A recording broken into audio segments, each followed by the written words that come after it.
amigos! Aqui nós já estamos de volta para a terceira videoaula do projeto Interpretando. Nesta videoaula nós vamos tratar de sistema referencial de formação de preço, sistema referencial de custo para formar o preço num orçamento de referência, que é aquele orçamento que instrui um certame licitatório. Nesta videoaula, nós vamos tratar de SICRO, Sistema de Custos Referenciais de Obras. Esse sistema é um sistema federal mantido e disponibilizado periodicamente pelo Departamento Nacional de Infraestrutura de Transportes e tem a chancela do Decreto 7983 de 2013. O Decreto 7983, que disciplina a elaboração dos orçamentos de referência, prevê dois sistemas principais de âmbito federal. O SINAP, mantido, operacionalizado e disponibilizado pela Caixa Econômica em parceria com o IBGE, e o SICRO, a cargo do DENIT.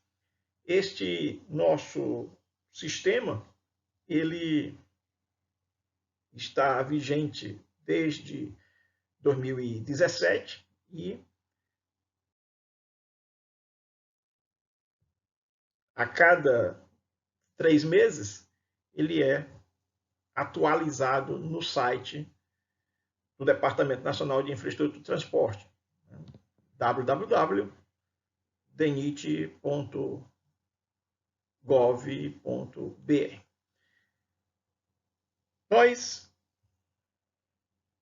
trazemos aqui a tela referente ao download do conjunto de arquivos disponibilizado numa dada época para esse caso específico, a referência é o estado de Alagoas, AL, estado de Alagoas, e o mês 10, outubro, o ano 2019, que a propósito é o mais recente. O DENIT ainda não colocou nenhuma atualização referente ao ano 2020. Nós já estamos agora na segunda quinzena de maio de 2020 e o relatório mais recente se refere a outubro de 2019. Isso traz, evidentemente, um certo desconforto no tocante à desatualização dos valores. No entanto, a gente deve lembrar que, de acordo com a Lei 8.666, a 8666, o tempo, ou a periodicidade para a aplicação do reajuste dos contratos administrativos de obra, essa periodicidade mínima de 12 meses é contada da data da apresentação da proposta ou da data a que se referir o orçamento. Se você hoje apresenta uma proposta tendo por referência o mês de outubro, é dali que eu começo a contagem do interregno temporal de 12 meses para fins de aplicação do reajuste. Então, isso, de certa forma, atenua o impacto desse atraso, que certamente tem uma relevância. Nós já falamos aqui numa diferença de tempo de 7 meses, de outubro até maio de 2019. Mas, enfim, são esses os arquivos disponibilizados. No total, são 8 arquivos, sendo que o principal, vamos dizer assim, para a alimentação da planilha de orçamento é este relatório analítico. Os demais se referem a relatórios sintéticos, e aqui a gente tem relatório sintético de composição de custo, de equipamentos com a desoneração. Aqui, logo em seguida, também relatório sintético de equipamentos, porém sem a desoneração. O que significa essa desoneração? Quando você faz uma composição de orçamento com a desoneração significa que a mão de obra ali envolvida não recebe a incidência para os encargos sociais naquele percentual de 20% para o INSS. Então, não há a oneração sobre a folha de pagamento. Quando eu digo que não há a oneração, significa que há uma desoneração. Então, não há incidência dos 20% para o INSS sobre a folha de pagamento, porém, o BDI vai ser mais robusto. O BDI vai incorporar um outro tributo, adicionalmente ao ISSQN, ao PIS e COFINS. Adicionalmente, nós teremos CPRB, que é a contribuição previdenciária sobre a receita bruta, ou seja, como o nome já explicita, incidente sobre o faturamento. Temos também relatório sintético de mão de obra, são 2 relatórios sintéticos de mão de obra, semelhantemente ao de equipamentos, sendo um com a desoneração, o outro sem a desoneração. Um é onerado, o outro é desonerado. Temos relatório sintético de materiais, a lista de todos os materiais e os seus respectivos preços de mercado. E temos uma planilha uniforme à origem de preços, né? Para fins de registro e controle. Mas a principal exploração que nós faremos aqui está no relatório analítico de composição de custo. A composição unitária. E aí nós selecionamos, são mais de 1.000 composições disponibilizadas no ciclo, nós selecionamos uma, dentre essas mais de 6.000, selecionamos uma, cujo código é este aqui. E aí a gente vai começar a traduzir esta nossa página. Vamos começar a traduzi-la. Eu tenho aqui um código com 7 dígitos, 5502972. Esse código é específico, esse código vincula a atividade descrita aqui. Aqui eu tenho a descrição da atividade cujo código é unívoco. Para qualquer unidade da federação, nós estamos aqui trazendo como exemplo o relatório atinente ao estado de Alagoas, a unidade da Federação Alagoas, mas esse código vai estar vinculado ao serviço de escavação de vala em material de terceira categoria, resistência à compressão acima de 110 megapascal, com a escavadeira e rompedor hidráulico de 1.700 kg. O que é que nós temos nesta estruturação, neste formato de planilha de custo unitário? É um custo unitário de referência. Por que de referência? É porque, com base nessas informações, nesses elementos, eu vou compor, eu vou confeccionar o orçamento de referência. O orçamento de referência não se confunde com o orçamento da proposta da empresa licitante. O orçamento de referência é o orçamento elaborado pela administração a fim de instruir o certame licitatório. É parte integrante do edital. E todo serviço, qualquer que seja a atividade, eu vou ter esta estrutura básica, né? Então vamos lá. Eu tenho aqui a letra A, eu tenho a letra B, eu tenho a letra C, D, E e F. Então eu tenho 6 letras. Sempre, letra A se refere a equipamentos, a letra B a mão de obra, a letra C a material, a letra D a atividades auxiliares, tempo fixo, que é o tempo de carga, descarga e manobra, e o momento de transporte, que se refere ou está associado à distância média de transporte. E a distância média de transporte é a razão, é a divisão entre o momento de transporte e o volume transportado, ou entre o momento de transporte e a massa transportada, conforme seja a unidade adotada na sua planilha, na sua composição. Neste exemplo, nós temos escavação de material de terceira categoria, escavação de vala.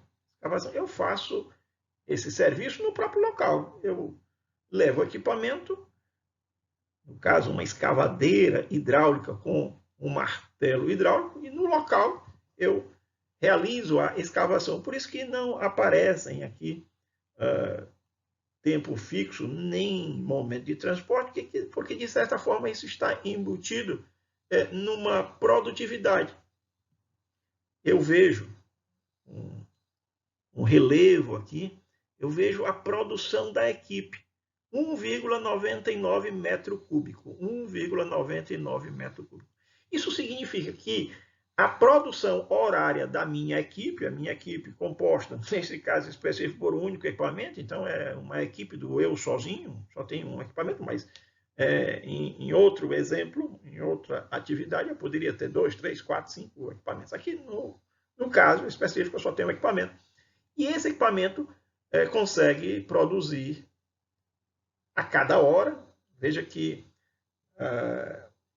a composição horária ela é implícita aqui, ela é implícita, não está escrito aqui 1,99 metro cúbico barra hora, mas a gente assim deve traduzir, ou seja, em cada hora, a minha escavadeira hidráulica, com um martelo hidráulico de 1.700 kg, com potência de 103 kW, consegue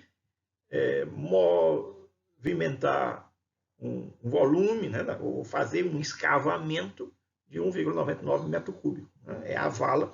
E veja, não é qualquer vala. É vala em material de terceira categoria, o material mais difícil. Necessita ou de explosivo ou de alguma ação percussora. Aqui eu estou usando rompedor hidráulico. Né? Então, normalmente, quando a gente fala em material de terceira categoria, a gente lembra logo de rocha.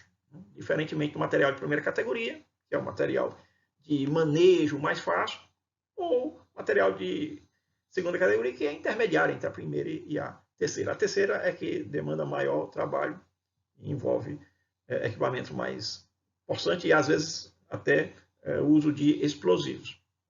Às vezes, por quê? Porque eu posso, alternativamente, usar uma ação percussiva. Em vez de usar explosivo, eu uso uma ação de impacto.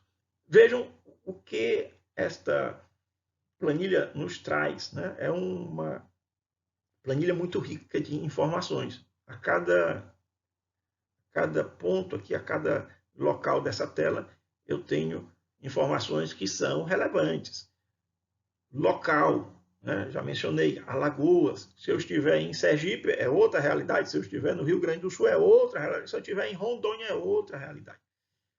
Outra informação importante também, o tempo a que se refere essa composição. Neste caso, outubro de 2019. Isso é importante para eu conseguir na minha planilha, porque o meu edital vai estabelecer o regramento para o certame licitatório, as empresas vão apresentar suas propostas de preço e eu vou lembrar, olha, o nosso reajuste se aplica com periodicidade mínima de 12 meses e a contagem dessa periodicidade está sendo a partir de outubro de 2019, que é a data de referência do nosso orçamento de referência. Muito bem. Aparece aqui, logo na primeira linha da planilha, FIC 0,00211. FIC é o fator de influência de chuva. O fator de influência de chuva que varia de um estado para outro do território brasileiro, de uma unidade da federação para outro. Algumas regiões têm uma pluviosidade média maior, então, quanto maior a pluviosidade, maior o fator FIC. Mas o FIC não depende apenas da intensidade de chuva. Né? Depende da intensidade de chuva e depende das condições do solo, depende do relevo do solo e depende também da atividade. Nem todas as atividades são impactadas pela chuva. E nem todas são impactadas na mesma magnitude. Algumas atividades são impactadas mais fortemente do que outras. Algumas topografias, quanto mais inclinado o solo, mais declivado o solo, menor o impacto da chuva, porque a água supostamente é rapidamente escoada, ela drena com muita rapidez. Diferentemente de um terreno de baixa declividade, terreno quase plano, em que a água tende a ficar empoçada, ficar alagando e comprometendo o desenvolvimento das atividades. Então, o FIC, na realidade, ele circunscreve aspectos atinentes à atividade, à permeabilidade do solo, ao relevo, condições de declividade e a intensidade da chuva. Então, intensidade, declividade, permeabilidade e atividade. Muito bem. Aqui eu tenho no item A, equipamentos. E, no caso, é o único equipamento. É interessante a gente observar o código. Esse código ele vai estar estabelecido de maneira também unívoca. Também é um código único. O código é 9775, sempre vai se referir à escavadeira hidráulica, martelo hidráulico de 1.700 kg com potência de 103 kW. Se eu não tenho esse equipamento e vou usar um equipamento alternativo, eu tenho que fazer as adequações. Então, aqui eu estou informando que eu preciso de uma escavadeira, ou seja, a minha equipe é formada por uma única escavadeira. Eu tenho uma utilização operativa de 100% e improdutiva de 0%. Né? A soma dessa utilização operativa e improdutiva vai ser sempre 1, vai ser sempre 100%. Neste caso aqui só tem um equipamento, 100% de operativa, 0% de improdutiva. E aqui eu tenho o custo horário. E aí eu tenho que observar as duas possibilidades. Eu estou usando equipamento com a desoneração ou sem a desoneração. Neste caso aqui, nós vamos já conferir, mas antes disso, eu quero fazer referência ao significado de custo horário produtivo e custo horário improdutivo. O que é que não entra no custo horário improdutivo? Não entra o custo de manutenção nem o combustível. O custo de manutenção nem o combustível estarão presentes nessa formação do custo improdutivo. Já no custo produtivo, eu tenho, além da depreciação, juro, né, custo de oportunidade de capital, eu tenho despesas com seguros, impostos, tenho a mão de obra do operador da máquina, tenho o custo do combustível, né, o combustível, quando se trata, pode ser diesel, pode ser energia, né, sempre vai ter uma fonte de energia. Né? Quando a gente fala combustível, a gente pensa sempre no combustível fóssil, mas pode ser uma energia elétrica, né? Dependendo do equipamento, claro. E entra também a parte da manutenção. Manutenção, reposição de peças. Então, vamos lá. No produtivo, eu tenho 6 parcelas. A parcela de depreciação, a parcela de juro, a parcela de impostos, né? Parcela de tributos, impostos. Eu tenho a parcela de mão de obra operacional, eu tenho manutenção e tenho o combustível. No improdutivo, eu subtraio 2 dessas 6 parcelas. Não entram a parcela de manutenção, também não a de combustível, mas a mão de obra entra. A mão de obra do operador da máquina está presente tanto no custo horário produtivo quanto no custo horário improdutivo. E como é que eu chego assim, a esse custo horário total? Eu multiplico a utilização operativa, que no caso aqui, nesse exemplo, é 1. Então, 1 vezes 341 mais 0 vezes 153. Então, quando eu multiplico 1 vezes 341,6555 mais 0,153,1293, eu chego, evidentemente, a 341,6555. Como eu só tenho a totalização aqui do item A, equipamento, né? Eu tenho aqui custo horário total de equipamento, 341. E vejam, com bastante atenção, que esse custo é horário. O custo, quando a gente se refere a equipamento, é horário. Assim também, horário é quando o custo se refere à mão de obra. No caso aqui, a nossa mão de obra está limpa, né? O nosso campo de mão de obra não explicita nada. Ah, mas e não tem o operador da máquina? Não precisa de um ser humano para manejar, para operacionalizar a máquina? Sim, mas esse custo é reconhecido na composição do equipamento. Na composição do equipamento, eu já incorporo o operador da máquina. E esse custo tanto vai estar sendo considerado custo horário produtivo quanto custo horário improdutivo. Material aqui, nesse caso específico, não entra, né?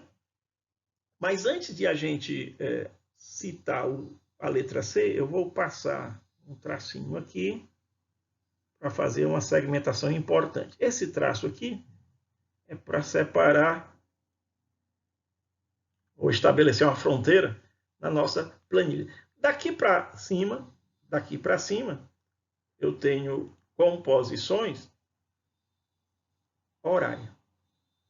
Tenho composição horária. Daqui para baixo eu tenho composição